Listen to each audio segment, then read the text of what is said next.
Bonjour à tous et bienvenue dans l'éveil intérieur par Patrick Sardet. Aujourd'hui, nouvel épisode et podcast où j'accueille Audrey Martin-Jamin. Bonjour Audrey. Bonjour Patrick. Alors aujourd'hui, on va parler du prénatal, du parental, de l'accompagnement autour de cela, il me semble. Donc est-ce que tu peux te présenter déjà, Audrey, et me dire qui tu es ? Eh bien, déjà, bonjour à toutes et à tous. Donc, en effet, je suis Audrey Martin-Jamin. Donc, je suis initialement de formation d'éducateur de jeunes enfants. J'ai d'abord commencé par ce parcours, en tout cas, de protection de l'enfance, sociale également et médico-sociale, où j'accompagnais déjà finalement la parentalité. Voilà, et donc les enfants également. Donc, je suis d'ailleurs vraiment spécialisée dans le développement de l'enfant au niveau psychomoteur, psychoaffectif, et aussi autour du jeu et de l'éveil. Et c'est donc du coup voilà aussi par mon expérience de la maternité, parce que j'ai également deux petites filles, où en fait j'ai aussi pris conscience parfois de se sentir un peu isolée, de se sentir en tant que maman, je parle, et parents également, se sentir isolée, se sentir même émotionnellement pas du tout accompagnée, enfin vraiment se sentir vraiment très seule avec toutes les expériences de la vie, les expériences... Au moment de la maternité, au moment ou après la maternité, ou dans les deux ? Déjà dans dans le prénatal, déjà dans le cadre de la grossesse, je trouve. C'est vrai qu'on vit beaucoup émotionnellement de choses en tant que maman, enfin future maman, le corps qui change, émotionnellement aussi. On doit aussi être accompagné, je trouve, c'est très important. Et c'est vrai que c'est du coup au fil déjà de la grossesse où j'ai senti que déjà j'avais fait ce constat-là, mais aussi de par mes expériences aussi professionnelles, notamment dans le cadre de mes expériences dans le domaine social. Voilà. Et après également en tant que maman, voilà, dès que mes filles ont été là, j'ai aussi fait ce constat-là. Même dans le cadre du postpartum, déjà de se sentir très seule, de pas non plus être trop sensibilisée aussi à cette réappropriation du corps, Parce que quand une femme tombe enceinte, elle voit son médecin, elle voit son gynécologue. Je ne sais pas du tout comment ça se passe. Donc, quel est le parcours déjà d'une femme enceinte au départ sur le classique ? Alors déjà, les femmes enceintes, en effet, elles ont déjà un suivi médical qui est normalement obligatoire, avec soit une sage-femme ou gynécologue, mais aussi un médecin traitant. Tout à fait, ça commence d'ailleurs souvent par le médecin traitant. Mais c'est vrai que la sage-femme qui est très complémentaire à ce que je pratique aujourd'hui en tant qu'accompagnante de bien-être périnatal et parental, elle est vraiment du coup axée sur le médical et une fois encore, elle a aussi ses propres limites, même en termes de temporalité, enfin voilà, c'est quand même assez restreint pour elle. Donc finalement, il y a quand même cette approche émotionnelle qui n'est pas forcément prise en compte ou limitée, on va dire. En tout cas. Donc en fait, l'approche que toi tu proposes, c'est un accompagnement sur le côté émotionnel de la femme enceinte. Tu disais le changement du corps, par exemple. Si elle a d'autres enfants, comment gérer les enfants par rapport à elle-même. Donc le rapport de parents, soit la première fois, soit si c'est en fait la 2e ou 3e fois, et ainsi de suite. C'est ça, c'est aussi comme accompagner, encore une fois, cette étape finalement de changement du corps, comme tu évoquais, mais aussi émotionnellement, en tout cas mentalement aussi, accompagner aussi ce nouveau statut, finalement. Oui, ce nouveau statut. On accompagne aussi le père ? Oui, tout à fait. Le coparent complètement est vraiment impliqué dans le cadre de mes accompagnements. Et c'est notamment ce que parfois je trouve qu'il peut des fois être mis un petit peu de côté aussi. En tout cas, cette impression-là. Je le vois dans tous les accompagnements que je propose.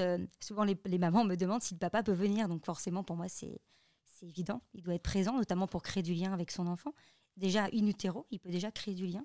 Et c'est vrai qu'en effet, la place du papa, souvent, elle est... Enfin, en tout cas, même si je trouve qu'elle tend quand même à être mise en avant avec tout ce qui se met en place de nos jours, tout ce qui évolue, même dans les maternités.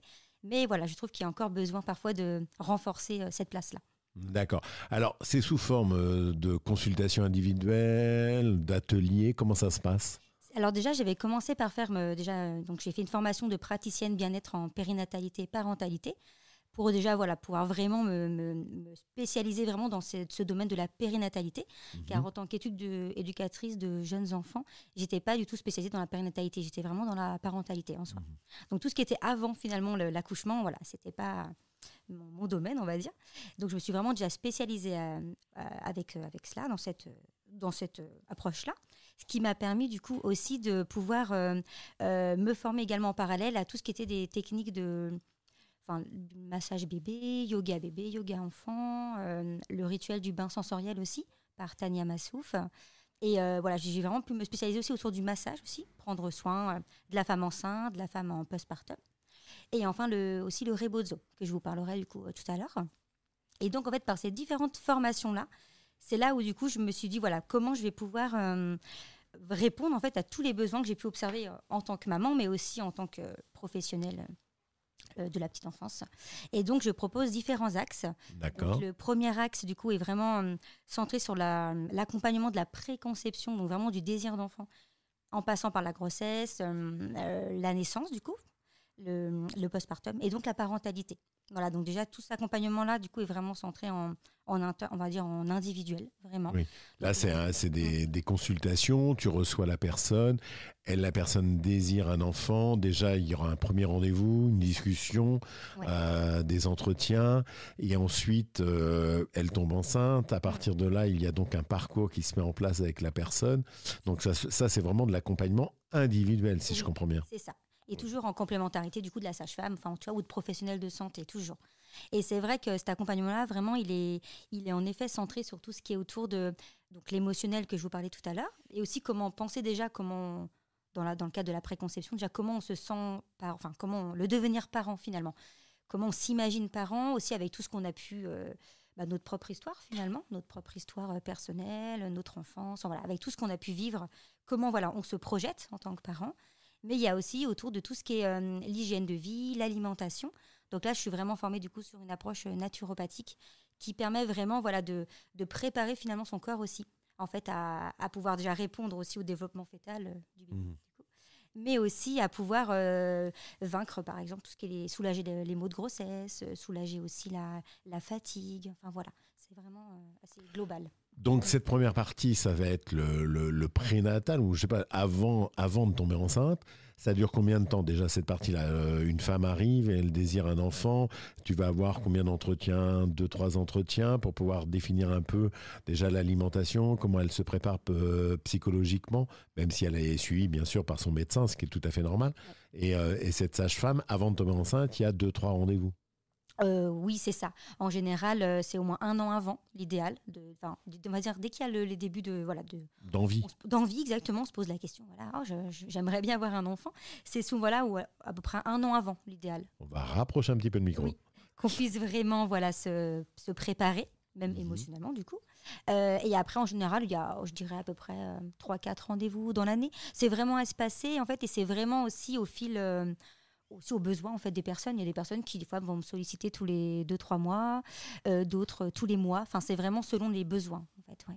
Et le papa accompagne sur ses premiers rendez-vous, ou le futur papa? Oui, alors c'est vrai que je demande toujours s'il peut être présent, parce que pour moi, c'est pas qu'à la future maman de porter finalement ce projet, c'est vraiment un projet de couple.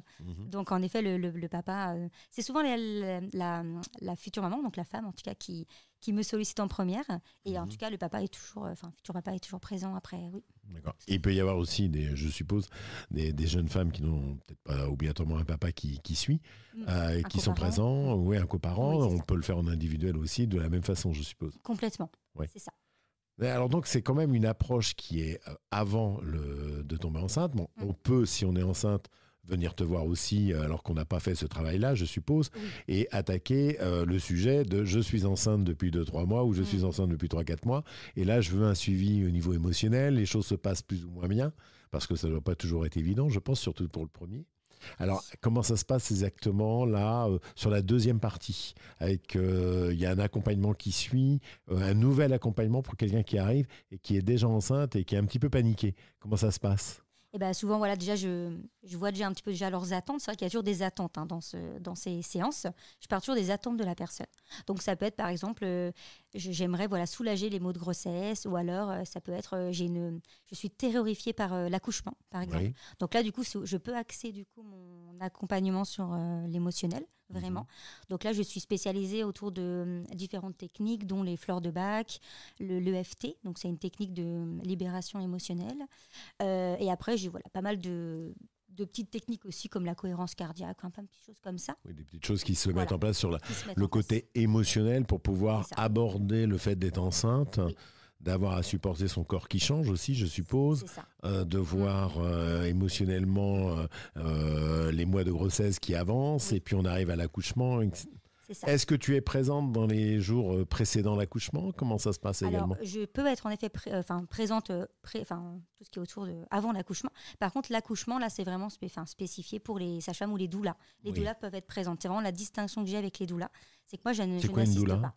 Alors, une doula, c'est finalement, elle accompagne vraiment déjà toutes les étapes de la vie, enfin vraiment toute la vie, j'ai envie de dire.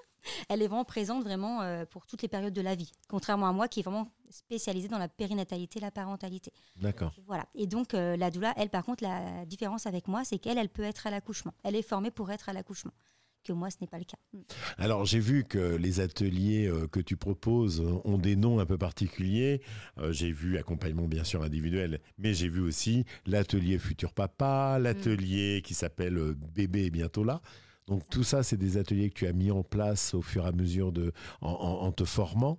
Et donc, on peut s'inscrire en ayant fait un parcours bien précis ou on peut s'inscrire comme ça, tout d'un coup, à un atelier? Oui, tout à fait. Ça peut être vraiment comme ça, vraiment au besoin en fait, des personnes. Des fois, en fait, même dans le cadre de mes accompagnements, dans le cadre de mes séances, des fois, je m'aperçois que le papa a des difficultés à trouver sa place, même déjà rien que dans les échanges. Et c'est là où souvent je peux moi-même proposer ce type d'atelier qui peut être fait soit encore une fois en individuel, vraiment avec le couple, ou alors aussi avec d'autres couples, d'autres parents ou que des pères. Enfin voilà, ça peut être vraiment au cas par cas, adapté aux besoins. Ok. Alors, je regardais un petit peu ta brochure où il y a beaucoup d'informations sur tout ça. Il y a prendre soin de soi, mais ça, on va en parler après.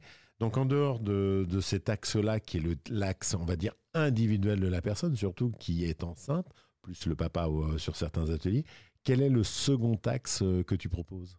Alors, du coup, après, j'ai un axe sur tout ce qui est autour d'ateliers parents-enfants. Donc là, du coup, c'est-à-dire que je suis plutôt sur la création du lien, d'attachement, mais aussi, encore une fois, guider ces jeunes parents qui parfois, enfin surtout avec notre génération où il y a beaucoup, beaucoup d'informations, notamment sur les réseaux, etc. Et moi, ce que je constate vraiment, c'est que les parents de nos jours sont perdus, en fait. Ils ne savent plus quoi faire, quelle éducation, qu'est-ce qui est finalement préconisé ou pas, voilà. Qu'est-ce qui peut être délétère pour leur enfant, etc. Donc finalement, j'ai proposé ces ateliers-là pour finalement les guider un peu dans leur parentalité et aussi leur permettre d'avoir des liens un peu privilégiés avec leur enfant. Et des moments en fait, où ils peuvent aussi s'arrêter, observer leur enfant et finalement, même si moi j'apporte pas mal d'informations sur voilà, tout ce qui est l'allaitement, tout ce qui est autour. Le côté plus pratique. Exactement, voilà. Mais malgré tout, moi, ce qui est pour moi important, c'est que le parent se sente acteur et en fait, que ça lui redonne des compétences, en fait, surtout. Et qu'il se dise, voilà, mais en fait, je sais faire finalement, je sais faire. J'avais juste besoin un peu d'une petite lumière, enfin, en tout cas, de pouvoir m'arrêter, d'observer, quoi. Et de pouvoir me dire, en fait, je suis capable. Et donc, les ateliers que je propose, donc, c'est donc le rituel du bain sensoriel, donc par Tania Massouf, qui m'a formée, notamment le yoga bébé, le yoga enfant. Donc, sachant que ces ateliers-là, ils vont du coup jusqu'à peu près jusqu'aux 12 ans de l'enfant. C'est assez étendu. Et après, tout ce qui est autour aussi des ateliers langue des signes bébé, la réflexologie aussi émotionnelle du bébé, notamment pour soulager les différents maux du quotidien, les coliques, les douleurs dentaires, voilà.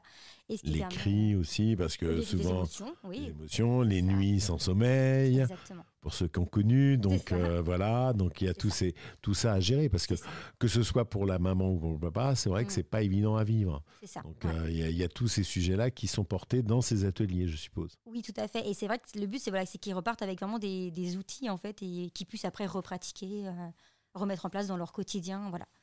Ces ateliers se font avec plusieurs parents différents. Comment ça se passe?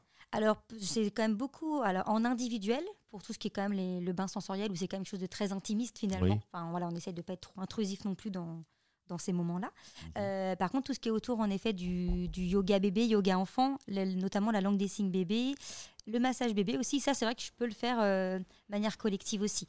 J'ai pas mal, notamment, d'institutions dans la région qui peuvent me solliciter, d'ailleurs, dans ce cadre-là, pour pouvoir faire, par exemple, des cafés des parents et pouvoir vraiment mettre ces petits ateliers en place avec, à plusieurs parents, et chacun dialogue. Oui. Je suppose qu'il y a un échange qui est fait, il y a un partage en fait. Donc, notamment encore ce que je vous parlais au début de l'isolement, voilà, ça permet vraiment de rompre en fait cet isolement et de ne pas se sentir seul. En fait. Oui, parce qu'il y a un peu de ça quand même. Je pense qu'une femme qui se retrouve enceinte peut se retrouver un peu seule à ce moment-là. Ces ateliers, donc on a parlé de massage pour le bébé. Est-ce que la maman aussi, il y a des massages pour la maman? Est-ce qu'il y a des automassages?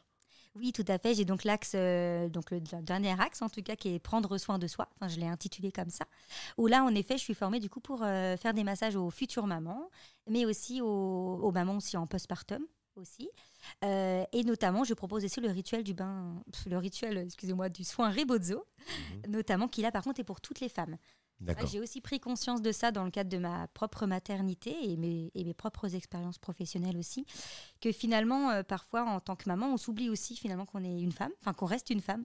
Et donc, c'est comment s'y ramener la féminité et puis en tout cas ce besoin de se prendre soin de soi aussi, hein, pas que maman.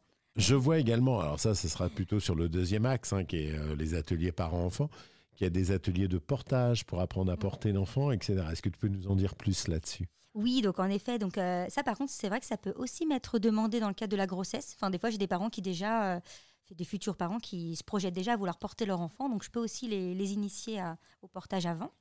Et donc le portage physiologique, donc c'est vraiment une posture vraiment, ce qu'on appelle la posture, la posture physiologique vraiment, qui permet vraiment de mettre l'enfant en fait en toute sécurité dans l'écharpe.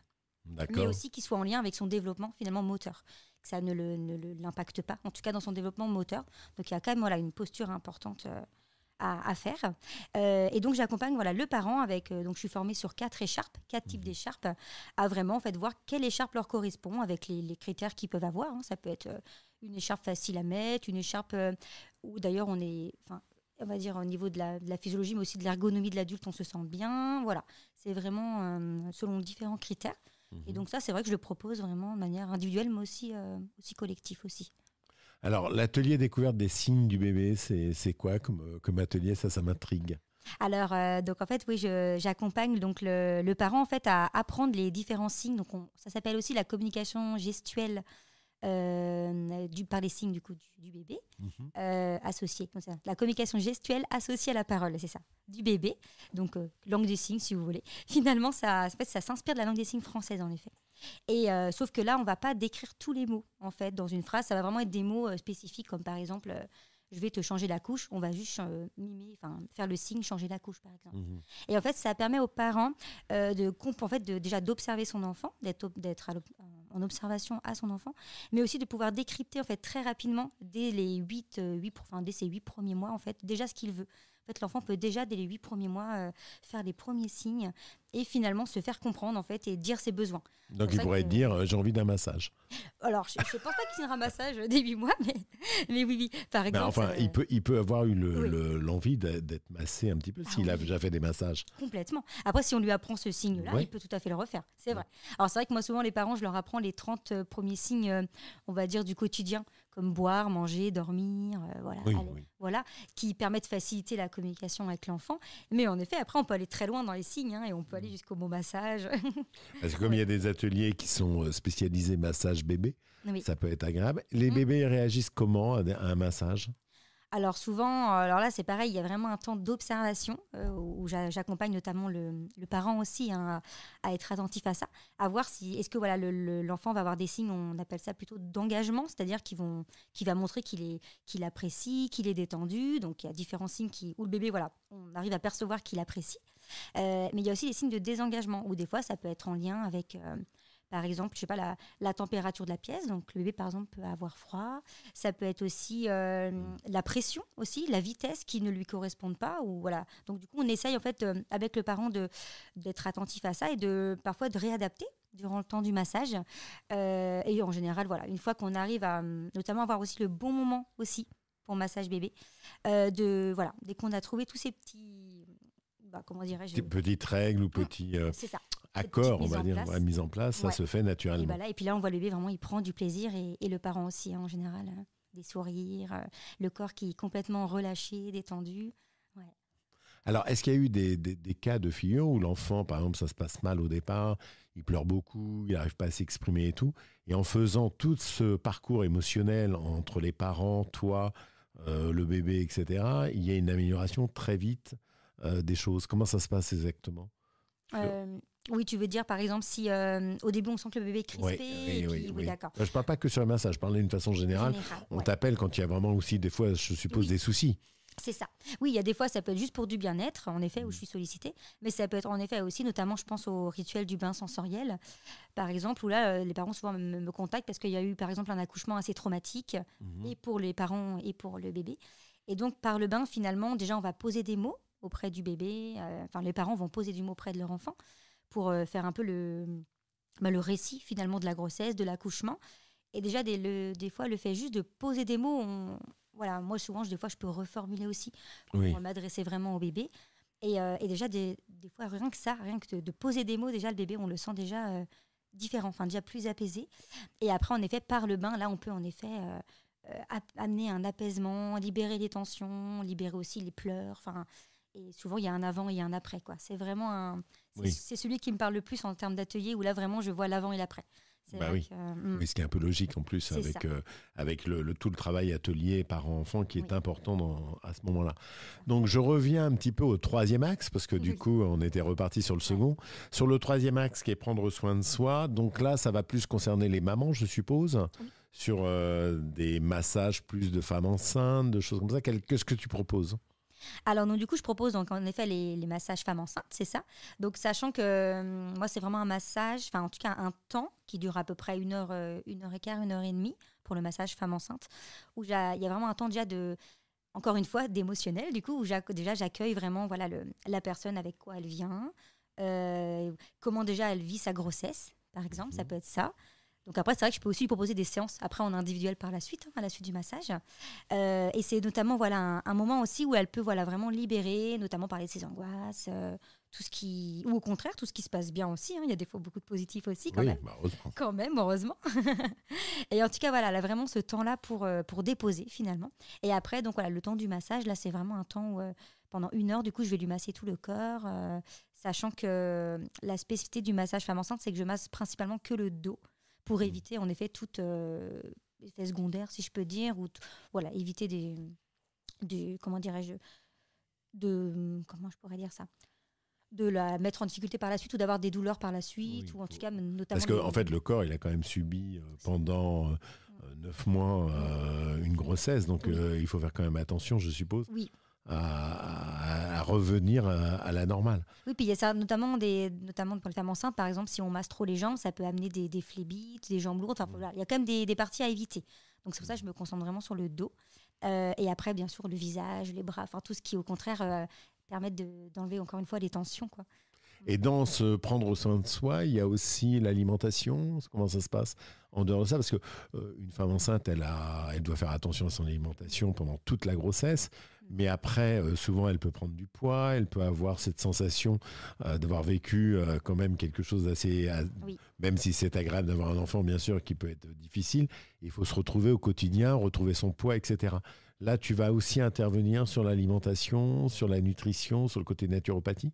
Oui, je peux tout à fait donner des petites pistes comme ça. Alors, pas autant détaillées qu'en séance, mais en tout cas, j'amène des fois, voilà, j'envoie toujours un petit compte-rendu en fait après mes séances ou mes massages notamment, quand vraiment je vois qu'il y a des besoins, voilà, pour notamment lui dire, bah, là, je vous sens très fatigué, peut-être axer plus sur tel ou tel aliment. Ou, voilà, je peux notamment lui, là encore une fois, les fleurs de bac, par exemple, lui suggérer pour tout ce qui est encore une fois l'émotionnel, par exemple.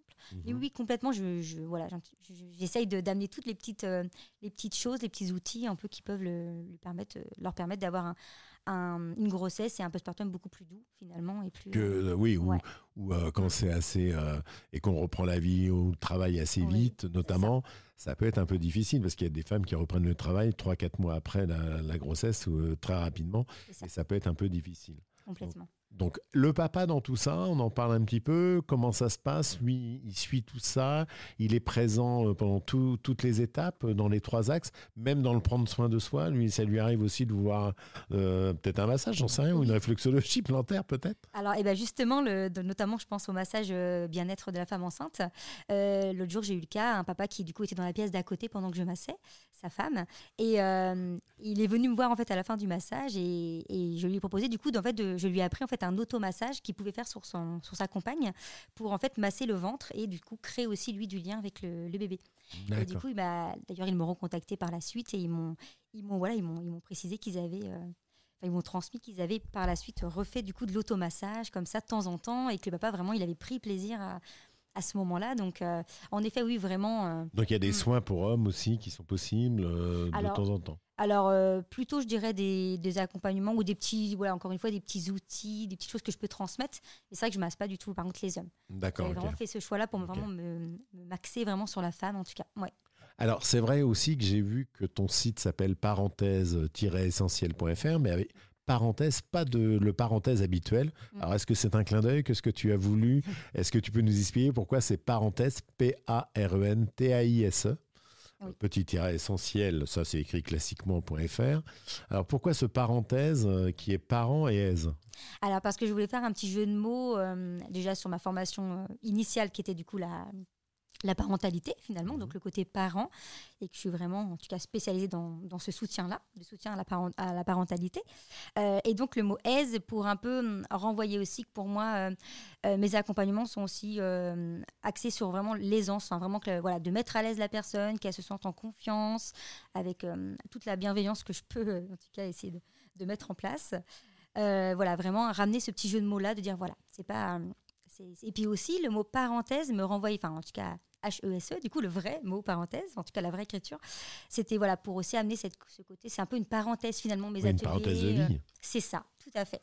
Une parenthèse de 9 mois et plus 9 mois souvent sur la durée supplémentaire, parce que en fait, un accompagnement comme ça, il peut être se faire 1 an avant l'arrivée de bébé. Oui. Il peut se faire pendant les 9 mois de la maternité. Tout moment, ouais. Et puis après, il peut se faire combien de temps après? 1 an, 2 ans? Alors moi, je vais jusqu'aux 12 ans de l'enfant. Donc c'est vrai que je peux aussi accompagner tout ce qui est avec ma formation d'éducateur de jeunes enfants. Du coup, j'ai toujours cette casquette-là.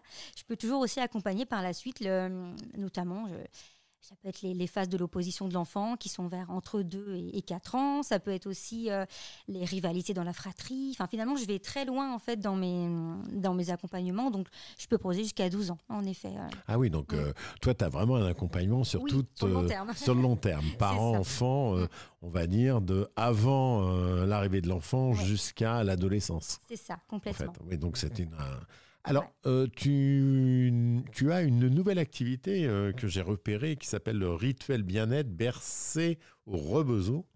Donc, qu'est-ce que c'est exactement que le rebozo? Alors, du coup, le rebozo, donc en fait, c'est... Rebozo. Le rebozo, d'ailleurs, où est-ce qu'il est? Ah, il est là-bas, mon tissu, Patrick. Je ne sais pas si vous arriverez à le chercher. Hop. Du coup, je l'ai ramené. Oui. Donc, c'est du coup ce fameux tissu, du coup, qui est tissé à la main, du coup, au Mexique. Donc, ça vient vraiment du Mexique. Je peux toucher un petit peu. C'est vraiment une texture super agréable. Ah oui, c'est très agréable. Ouais, donc voilà, tissé du coup à la main au Mexique. Et donc ce tissu, finalement, il représente vraiment la féminité. Il est vraiment, en fait, il accompagne en fait les jeunes, enfin en tout cas les personnes mexicaines, les femmes mexicaines en fait pendant toute leur vie. Donc en fait, il leur est offert aux premières lunes. Et en fait, après, il les accompagne voilà, pour toutes les étapes vraiment de leur vie.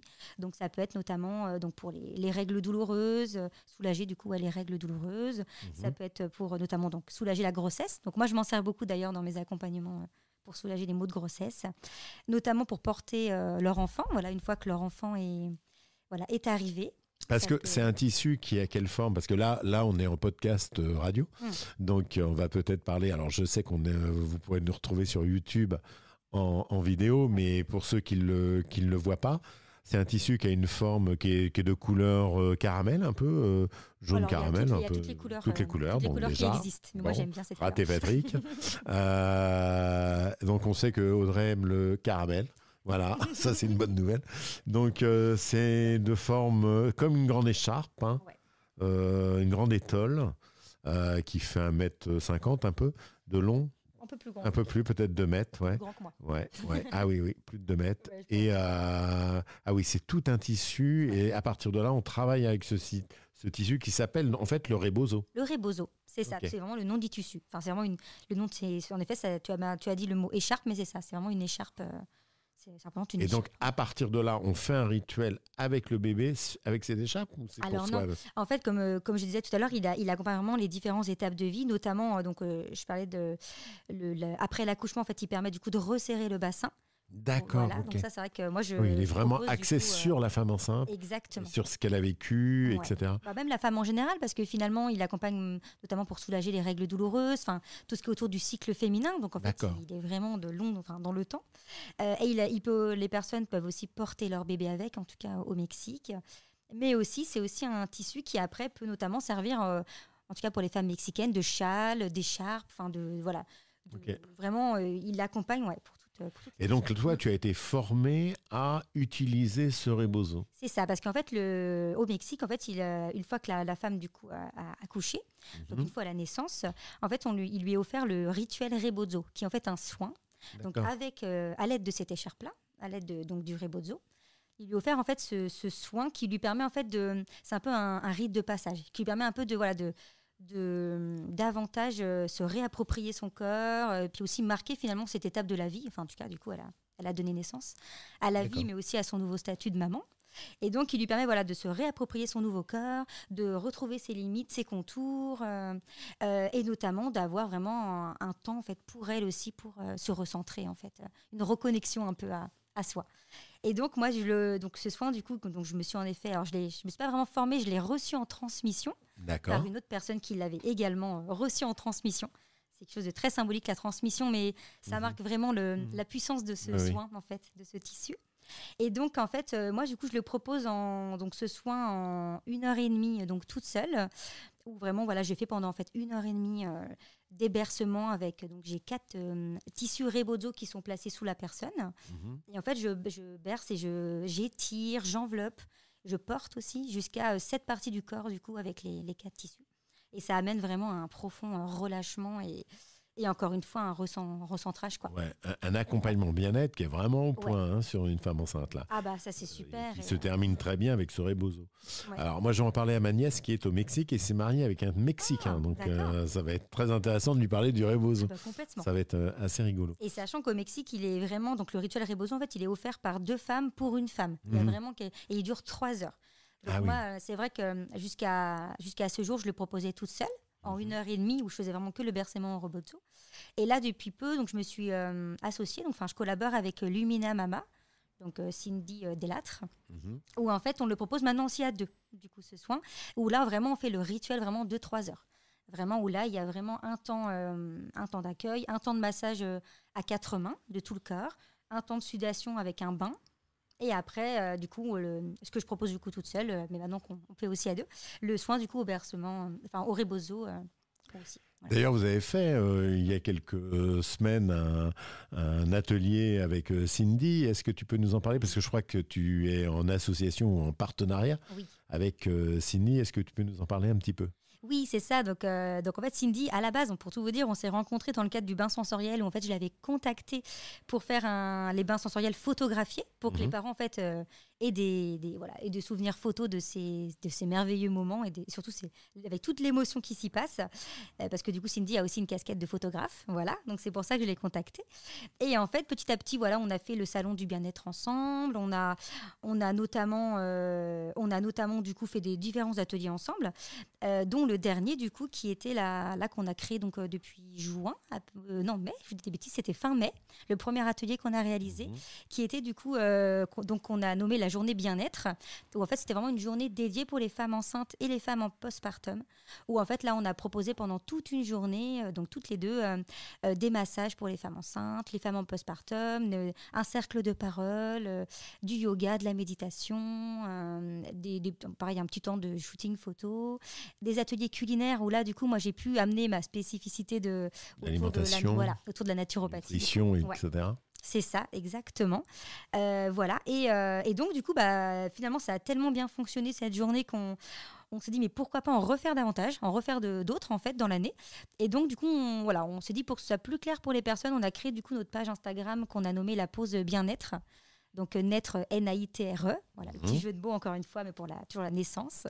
Et du coup, voilà, donc là, en effet, on va en mettre davantage en place dans l'année, des petites journées, voilà, vraiment dédiées comme ça au bien-être de la femme enceinte et au postpartum. D'accord. Alors nous, on recevra Cindy dans un des podcasts de l'éveil intérieur en 2025, parce que là, on a quelques podcasts qu'on enregistre au fur et à mesure, et elle est prévenue pour nous parler aussi de photographie, etc., de plusieurs sujets, et aussi de tout ce qui correspond au parental. Alors, comment on fait pour retrouver tout ça? D'abord, tu es sur quel secteur? Je crois que tu es sur le secteur nazérien. Donc, explique-nous un petit peu comment on peut prendre rendez-vous avec toi et où est-ce qu'on peut te retrouver? Alors déjà, moi, j'interviens déjà beaucoup au domicile des personnes. C'est vrai que finalement, le constat que j'avais fait, c'est qu'il y a des personnes parfois qui ont besoin de rester chez soi, en fait, dans leur petit cocon, notamment même pour les bébés. Hein. Des fois, ça les rassure, en tout cas, d'avoir leur odeur, etc. Donc, c'est pour ça que j'avais fait le choix, en fait, au tout début, d'aller à domicile. Et finalement, j'ai gardé ça. Donc, j'interviens, du coup, en effet, à Saint-Nazaire, jusqu'à 30 km aux alentours de Saint-Nazaire. Presqu'île Garandaise, Oui. etc. Tout le bassin. C'est ça, même le sud, c'est vrai, tout ce qui est autour de Saint-Brévin, je suis aussi sollicitée de ce côté-là. Et donc depuis quelques mois, là c'est tout récent, mais je me suis du coup installée aussi un cabinet du coup dans le quartier de Trignac-Certé. D'accord, à côté de Saint-Nazaire. Voilà, tout à fait. Pour là vraiment pouvoir notamment être dans un lieu neutre. Parfois il y a des personnes qui aiment bien aussi pour pouvoir déconnecter, être dans un lieu neutre. D'accord. Voilà. Tu es sur les réseaux sociaux également, Oui. donc comment on peut retrouver Audrey? Dis-nous un petit peu sur quelle page, notamment Oui, sur Instagram, alors, Facebook. du coup, j'ai une page Facebook. En effet, c'est parenthèse essentielle. Voilà. Alors, je rappelle parenthèse PARENTAISE-essentiel.fr. Donc, pas la parenthèse habituelle, une parent aisé ou parenthèse-essentiel.fr. Et tu es également sur Instagram. Oui. Donc, tu as un site internet aussi, on peut retrouver toutes tes prestations. C'est parenthèse AISE, du coup, essentiel. .fr. Tout à fait. Donc là, on retrouve tout ce que l'on a dit, tout ce qu'on a expliqué. Si les gens veulent retrouver ça, ce sera indiqué, je pense, en dessous de la vidéo sur YouTube avec le site internet. Donc, on aura tous les éléments pour pouvoir te contacter. Donc, je rappelle Audrey Martin-Jamin, l'accompagnement bien-être parents périnatal et parental, et c'est vraiment de l'accompagnement. Oui. En tout cas, Audrey, est-ce que tu as quelque chose à rajouter? Est-ce que tu veux? Est-ce qu'on a pensé à tout? On a parlé de tout ce que tu fais? Je pense que oui, c'était plutôt global quand même. On a essayé. Ah oui, on a essayé de faire quelque chose. Synthétique, c'est pas évident. Alors j'ai vu aussi que tu faisais des cartes cadeaux, je voulais le préciser. Oui, tout à fait. Tout à fait, notamment pour tous les événements, Noël, la fête des mères, ça marche très bien. Et si vous voulez faire un cadeau à une de vos filles, par exemple, qui voudrait avoir un enfant, ou faire du prénatal ou faire un cadeau dans ce sens, c'est une excellente idée, je trouve, moi, d'être en carte cadeau pour offrir une séance découverte, par exemple, pour une femme qui est enceinte. Ça peut être une excellente idée. Complètement, ça peut vraiment être des prestations définies, ou ça peut aussi être des montants libres. J'ai souvent le cas des personnes qui me disent pour un tel montant, et après la personne pourra choisir.